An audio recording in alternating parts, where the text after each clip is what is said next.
Vamos ao texto bíblico, meus irmãos. Diz assim a palavra do nosso Deus. Então passei a refletir sobre a sabedoria, a tolice e a falta de juízo. O que poderá fazer o sucessor do rei?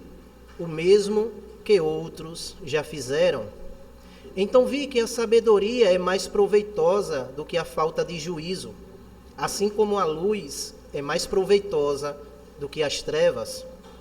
O sábio tem seus olhos bem abertos, enquanto o tolo anda em trevas. Contudo, entendi que a mesma coisa acontece com ambos. Aí eu disse a mim mesmo: o que acontece com o tolo, acontece comigo também. De que adianta então ser sábio? Então eu disse a mim mesmo que também isso era vaidade. Pois nem o sábio nem o tolo serão lembrados para sempre. Passados alguns dias, tudo cai no esquecimento. O sábio morre do mesmo modo que o tolo. Por isso perdi o gosto pela vida, pois me foi pesado demais o trabalho que se faz debaixo do sol. Sim, tudo é vaidade e correr atrás do vento. Então perdi o gosto por todo o meu trabalho, que me enfadiguei debaixo do sol, pois o resultado de tudo isso ficará para quem vier depois de mim. Quem pode dizer se ele será um sábio ou um tolo? No entanto, ele terá domínio sobre todo o ganho das minhas fadigas e sabedoria debaixo do sol. Também isso é vaidade. Então tratei de fazer com que meu coração perdesse a esperança de todo o meu trabalho, com que me enfadiguei debaixo do sol. Porque uma pessoa pode fazer o seu trabalho com sabedoria, conhecimento e habilidade, mas deixará o seu ganho como herança a quem por ele não se esforçou. Também isso é vaidade e grande mal. Pois que proveito alguém tem de todo o seu trabalho e da fadiga do seu coração, em que anda trabalhando debaixo do sol, porquanto todos os seus dias são cheios de dor, e o seu trabalho é desgostoso, nem de noite o seu coração descansa. Também isso é vaidade. Não há nada melhor para o ser humano do que comer, beber e fazer com que a sua alma desfrute o que conseguiu do seu trabalho. No entanto, vi também que isso vem da mão de Deus, pois separado deste, quem poderá comer ou quem pode alegrar-se? Porque Deus dá sabedoria, conhecimento e prazer a pessoas que lhe agrada, mas ao pecador dá trabalho, para que ele ajunte e amontoe, a fim de dar àqueles que agrada a Deus. Também isso é vaidade, é correr atrás do vento. Vamos orar uma vez mais, meus irmãos? Querido Deus, em Tua presença estamos e pedimos, Senhor Deus, que o Teu Santo Espírito prepare o nosso coração, a nossa mente para a exposição da Tua palavra. Te pedimos também, Senhor Deus, esclarecimento e compreensão para que nas palavras de Salomão nós possamos ter a expectativa não debaixo do sol, mas debaixo do Teu Filho Jesus. É no nome dele que nós te oramos. Amém, amém e amém. Louvado seja Deus. Pois bem, meus irmãos, imagine comigo agora uma criança à beira-mar. Ela passa a tarde inteira construindo um castelo de areia. Cada torre, cada muralha é cuidadosamente moldada. Ela se orgulha da sua obra. Pessoas passam e a elogiam. Uau, que castelo bonito. Ela sorri e se sente realizada. Mas então a maré começa a subir. E pouco a pouco o que levou horas para construir é levado pelas águas. Em poucos minutos não resta mais nada. A única coisa que resta é o vazio e a lembrança. Pois bem, meus irmãos e irmãs, assim é a vida sem Deus. Você pode construir castelos com sabedoria, riqueza, fama e sucesso. Pode ser elogiado, admirado e até seguido, mas no final a maré da morte vem. E pouco a pouco tudo aquilo que foi construído debaixo do sol, sem Deus, desaparece. Mas há um tipo de castelo que a maré não alcança. Quando construímos nossas vidas sobre a rocha, que é Cristo Jesus. Nem o vento, nem a chuva, nem as ondas podem derrubar. Essas são palavras de Jesus, escritas por Mateus. Porque em Cristo Jesus a vida tem um significado eterno. Perceba comigo, meus irmãos e irmãs, vivemos em uma cultura que exalta o sucesso, o conhecimento e a riqueza. Somos ensinados que se formos inteligentes o bastantes, ricos o suficiente e cuidadosos com as nossas decisões,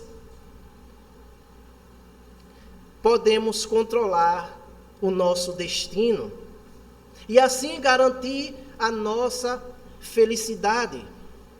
Mas o sábio Salomão, o maior exemplo bíblico de sabedoria e prosperidade, realizou um experimento radical. Viveu todas essas coisas ao máximo, apenas para concluir que é vaidade. Philip Heiker diz que Eclesiastes é um livro para quem já viu por detrás da cortina da vida. E esse trecho, Salomão desmascara a ilusão da autoconfiança humana ao nos mostrar o verdadeiro destino de todos, ricos e pobres, sábios e tolos. O livro de Eclesiastes nos mostra que fora de Deus, nem a sabedoria mais brilhante, nem a riqueza mais abundante, nem o trabalho mais intenso consegue livrar o homem da frustração diante da morte. Mas em Deus, tudo encontra significado e propósito eterno. Esse trecho que nós acabamos de ler no início é separado em 3 verdades e é sobre ela que vamos falar nesta noite. A primeira verdade vai do verso 12 ao verso 16, onde o pregador vai perceber que buscar o sentido da vida por meio da sabedoria ou inteligência humana causa amargura. A segunda verdade vai do verso 17 ao verso 23, onde o pregador vai perceber que buscar o sentido da vida por meio do trabalho gera frustração. E a terceira e última verdade, mas não menos importante, vai do verso 24 ao verso 23, onde o pregador vai concluir que buscar o sentido da vida na pessoa de Deus causa alegria. Então perceba, meus irmãos e irmãs, que desde o Gênesis o homem foi criado para trabalhar, pensar com sabedoria e cuidar da criação. Mas com a entrada do pecado em Gênesis 3, até os melhores dons foram usados como um fim em si mesmo. A morte, a consequência do pecado, passou a nivelar tudo: rico, pobre, sábios, tolos, patrões e empregados. A Bíblia afirma que o salário do pecado é a morte. Mas ela também revela um antídoto, e esse antídoto é Cristo. Jesus venceu o destino final e ele dá um novo significado ao trabalho, à sabedoria, e até a morte,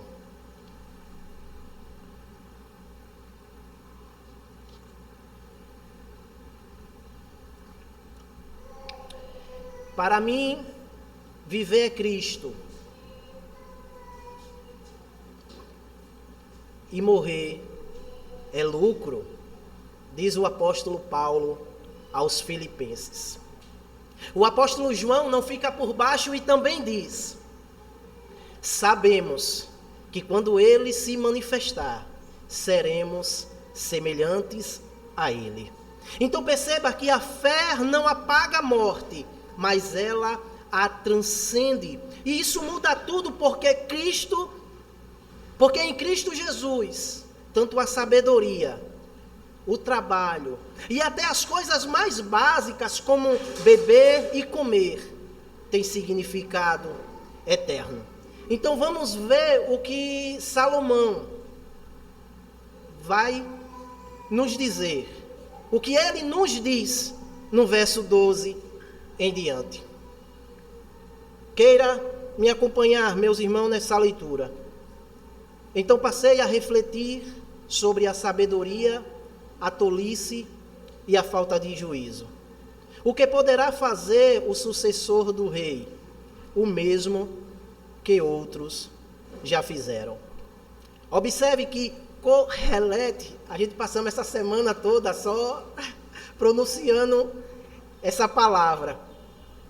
Observe que Correlete, ou o reunidor, como é traduzido em hebraico, mas irei chamá-lo de o rei pregador, até porque eu não tenho uma boa dicção, assim como o pastor Jefferson, para estar pronunciando Correlete por várias vezes. Então vamos ver, o rei pregador, ele inicia aqui uma nova fase da sua investigação existencial. Ele sai da busca por prazer e trabalho nos versos 1 e 11, e agora volta os seus olhos para o valor da sabedoria em contraste com a tolice e a falta de juízo. E aqui eu já vos faço uma pergunta retórica, meus irmãos e irmãs. Será que viver com sabedoria realmente vale a pena? Ou será tudo a mesma coisa no final? Perceba que esse tipo de reflexão que o rei pregador faz não é meramente filosófica, é angustiante porque expõe a crise da alma humana. Mesmo a sabedoria mais refinada não escapa da futilidade debaixo do sol. Salomão não está refletindo em um palácio, mas em uma arena existencial, onde a morte, o esquecimento e a repetição são juízes severos. E ele diz: o que poderá fazer o sucessor do rei? O mesmo que outros já fizeram. Essa afirmação que o rei pregador faz é para mostrar o limite humano. Aponta para o fato de que ninguém consegue ir além do que já foi tentado.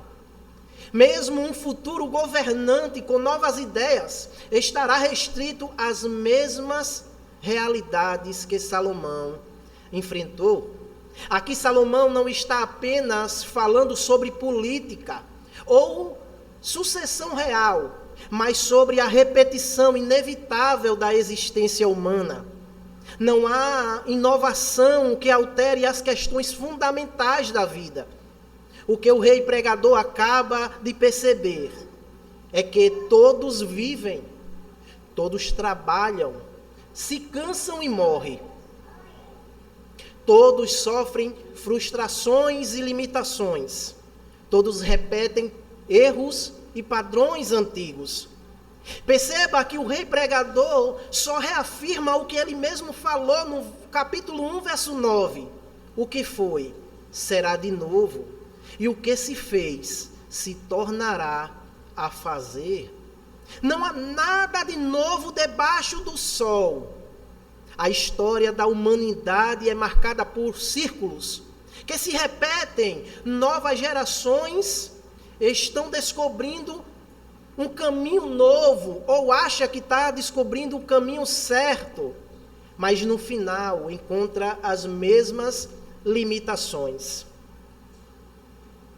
Eclesiastes 2, verso 12, nos mostra que nem mesmo a sabedoria de Salomão foi capaz de encontrar sentido pleno debaixo do sol. Mas o Filho de Deus, Cristo Jesus, que é maior que Salomão, desceu do céu para nos dar significado que não pode abalar nem pela morte, sofrimento ou frustração.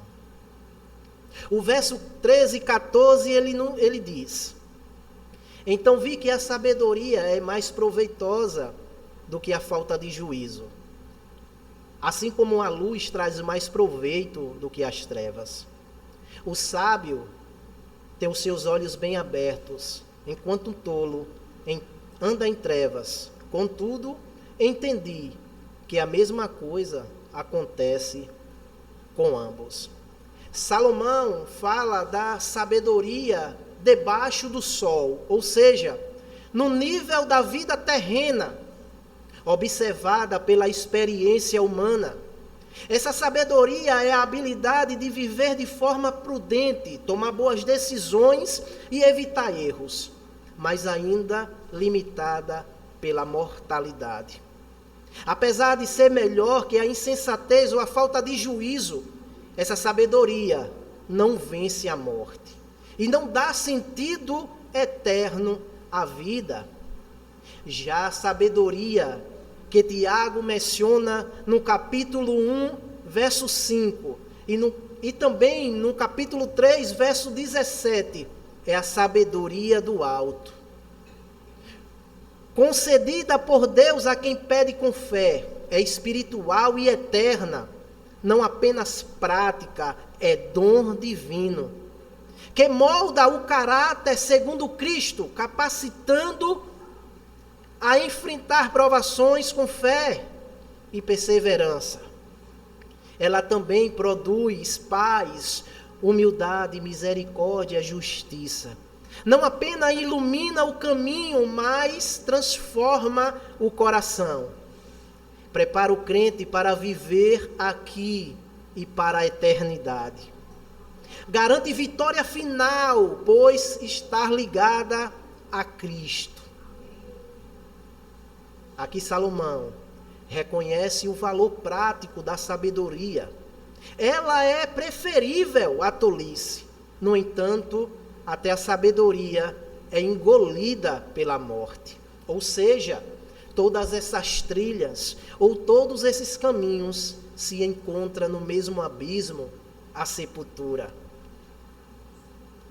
Você deve conhecer pessoas assim, umas que vivem com sabedoria, outras que vivem na tolice, e outras que nem sabem aonde estão. Mas o rei pregador diria: nenhuma dessas trilhas chegará a um destino eterno sem Deus. Salomão compara a sabedoria e a loucura e reconhece que há mais proveito na sabedoria do que na loucura. Assim como a luz é melhor que a escuridão. Segundo Philip, ele não nega o valor da sabedoria prática, mas aponta que ela é insuficiente para lidar com as questões últimas da existência. E aqui eu chamo sua atenção, meus irmãos e irmãs. Que tipo de vida você tem tentado construir? Você realmente acredita que será diferente de todos os outros? O que o motiva? A sabedoria para a glória de Deus ou o desejo de controle? Louvado seja Deus. No verso 15 e no verso 16, Salomão diz: eu disse a mim mesmo, de que adianta então ser sábio? Então eu disse a mim mesmo, que também isso era vaidade. Pois nem o sábio nem o tolo serão lembrados para sempre. pois passados alguns dias, tudo cai no esquecimento.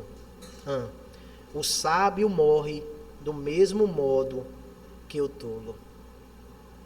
Observe que essa frase, o que acontece com o tolo, acontece comigo também. Nós podemos entender de duas maneiras. No sentido amplo, onde o sábio e o tolo passam por experiências semelhantes nesta vida. Enfrentam alegrias, tristezas, passam por prosperidades, perdas, vivem calamidades comuns, como Jesus disse, a chuva cai para o justo e para o injusto. Não importa se a inteligência, não importa quão inteligentes sejamos, há coisas que fogem do nosso controle. Assim, a sabedoria não é um escudo contra todos os sofrimentos da vida.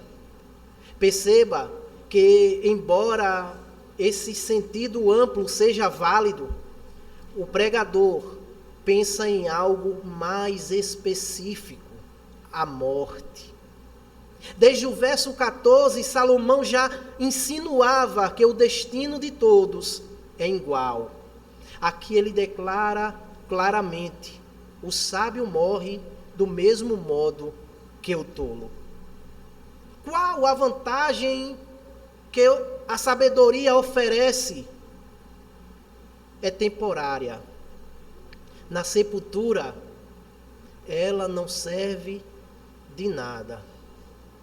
Essa contrastação gera um questionamento amargo em Salomão. Por que então buscar ser tão sábio? Salomão reconhece que se no final tudo termina igual, o esforço pela sabedoria perde o seu propósito último de vida. Com a morte vem também o esquecimento. Tanto o sábio quanto o tolo serão apagados da memória das futuras gerações. Aqui o rei pregador percebe que a morte é um igualador. Ela derruba toda a distinção entre os homens, independentemente das suas realizações. E aqui vem a pergunta amarga que o rei pregador faz: qual a vantagem da sabedoria? Essa é a grande questão que Salomão levanta diante o fim inevitável. Porque então busquei ser tão sábio? Essa pergunta mostra a desilusão e a amargura no coração do rei pregador. Se até a sabedoria morre, de que serve todo o esforço? Aqui vemos que Salomão confronta a vaidade da sabedoria terrena, quando ele é vivida sem Deus, sem eternidade, sem esperança maior. Como morre o sábio, assim também morre o tolo. Ela não respeita títulos. A morte não respeita cargos e nem diplomas. Ela tira o brilho da sabedoria quando vivida apenas debaixo do sol. E isso numa perspectiva secular, limitada apenas para o mundo. Cristo é a sabedoria que venceu a morte. Onde Salomão vê um buraco sem saída, Cristo abriu um novo e vivo caminho, onde o esquecimento não é o fim para os que estão em Cristo Jesus. Deus se lembra dos seus, e os que estão em Cristo nunca serão esquecidos. A morte não tem a palavra final, enquanto o sábio e o tolo morre. Cristo ressuscitou, oferecendo vida eterna àqueles que creem. A única sabedoria que vale a pena é conhecer a Cristo, o nosso Salvador. O verso 17 ele diz: por isso perdi o gosto pela vida, pois me foi pesado demais o trabalho que se faz debaixo do sol. Sim, tudo é vaidade e correr atrás do vento. Então, meus irmãos e irmãs, o que fazer quando o propósito da vida perde o sentido? A essa altura, o refrão do rei pregador já não é bem familiar. O poder igualador da morte o leva à conclusão, mais uma vez, de que a vida é nada além de vaidade, como um vapor que sobe de um bule fervente e então desaparece. Mas dessa vez a atitude dele é mais negativa. Perceba que chegamos ao ponto mais sombrio da alma do pregador. Não é mais apenas aquela amargura de perceber que o sábio e o tolo têm o mesmo destino. Agora o rei pregador se vê frustrado ao perceber que tudo aquilo que construiu passará para o seu sucessor.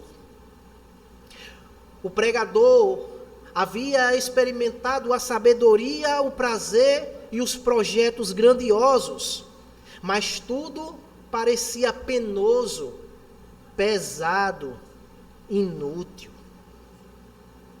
Mas por que? Ele deve ter perguntado. Porque ele estava olhando para debaixo do sol. Ou seja, sem Deus no centro. Sem Deus, sem o Deus da aliança, o trabalho vira escravidão. O prazer vira vício e a sabedoria vira angústia. Charles Spurgeon, falando em um dos seus sermões, ele diz: o homem pode acumular riqueza, sabedoria e honra, e ainda assim morrer com o coração faminto. O mundo é o pão que satisfaz apenas os olhos, mas deixa a alma faminta. Ele conclui dizendo: perder o gosto pela vida é o caminho pelo qual muitos encontram gosto pela graça. Quando nós perdemos o gosto dessa vida debaixo do sol, nós encontramos o prazer na graça acima do sol. Quando nós olhamos para debaixo do sol, nós enxergamos cansaço, fadiga e desespero. Mas quando nós olhamos para debaixo do Filho, nós encontramos graça, nós encontramos satisfação em Deus. Louvado seja Deus pela sua palavra. E o rei pregador continua no verso 18 ao 21.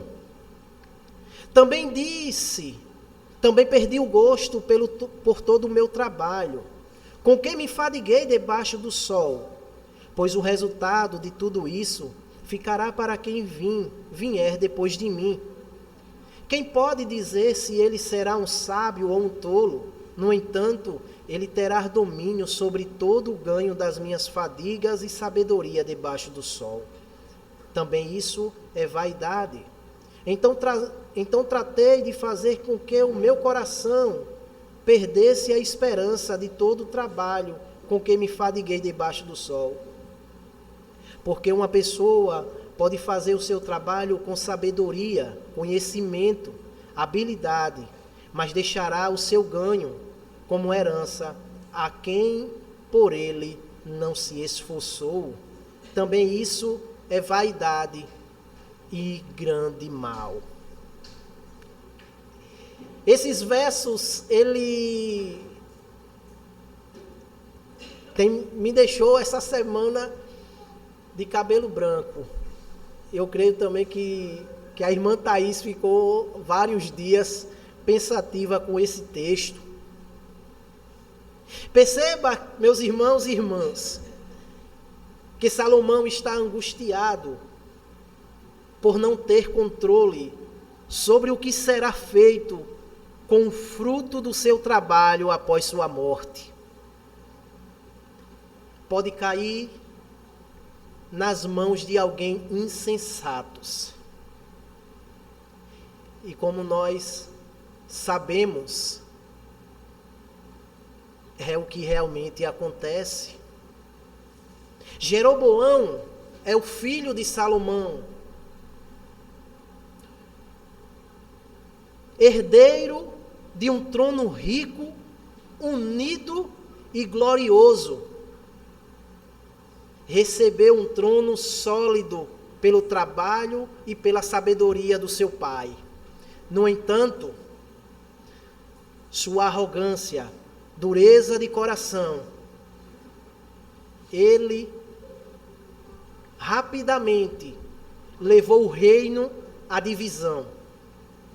Sua falta de discernimento e compaixão custou-lhe 10 das 12 tribos de Israel. O pai, com o seu trabalho, com o seu suor, deixa um reino sólido. E aqui o filho dispensa tudo o que o seu pai construiu. Quando nós olhamos para esse texto, dois sentimentos vêm na minha mente, na minha cabeça. De tristeza por saber da angústia de Salomão, que o seu herdeiro poderia destruir todo aquilo o suor do seu trabalho. Mas também vem uma esperança maior. A esperança que Cristo, o herdeiro perfeito de Deus, ele recebe o trono de Davi.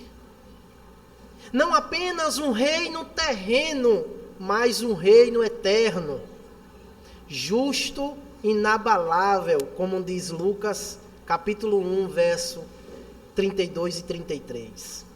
Este será grande e será chamado Filho do Altíssimo Deus. O Senhor lhe dará um trono de Davi, seu pai. Ele reinará para sempre na casa de Jacó, e o seu reinado não terá fim. Jesus é o herdeiro perfeito. Ele recebe do Pai e não desperdiça. Nós fomos essa herança que Jesus recebe e não desperdiça. O próprio Jesus diz: todos aqueles que o Senhor me deu, nenhum desse eu perdi.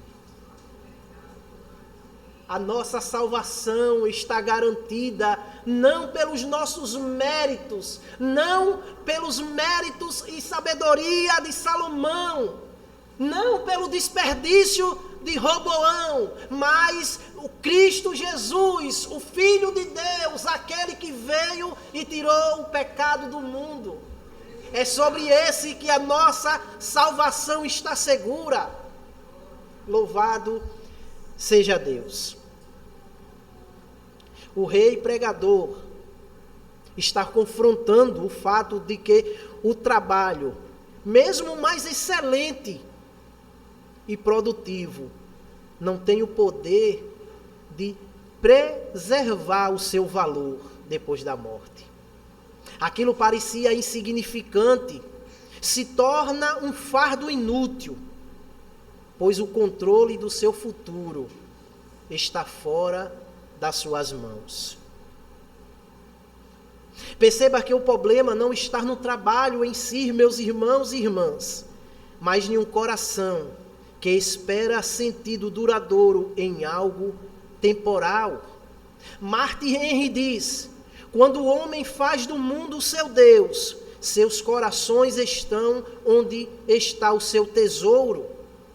quando percebem que vão deixar tudo para trás, eles odeiam aquilo que amavam, pois isso perde o sentido, perde o propósito.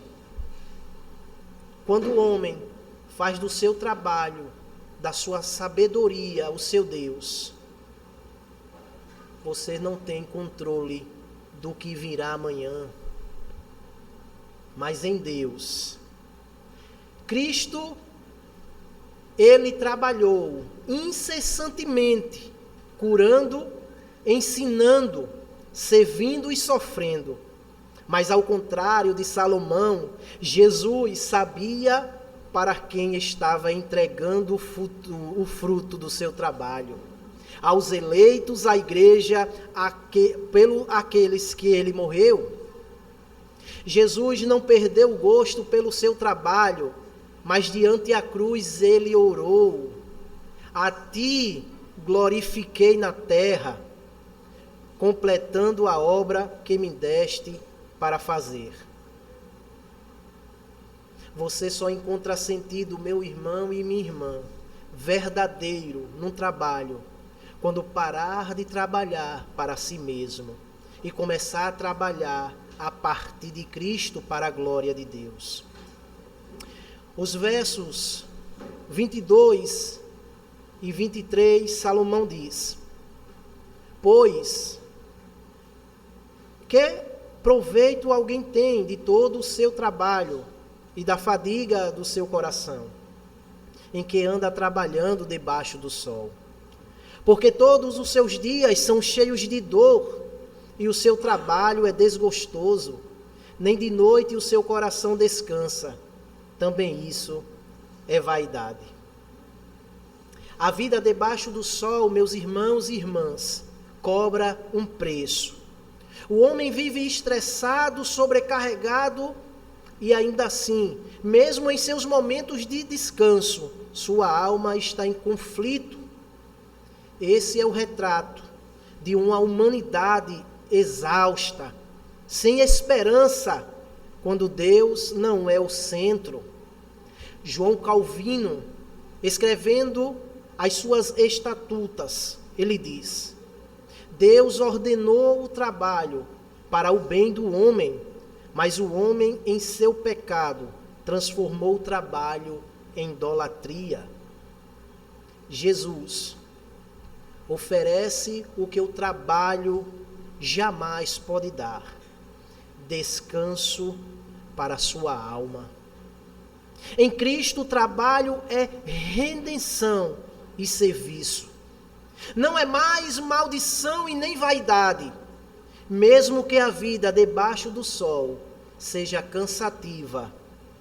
A glória futura supera o sofrimento presente.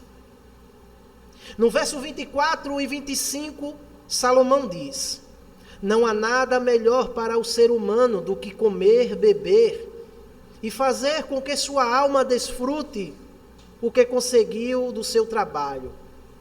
No entanto, vi também que isso vem da mão de Deus, pois separado deste, quem pode comer ou quem pode alegrar-se?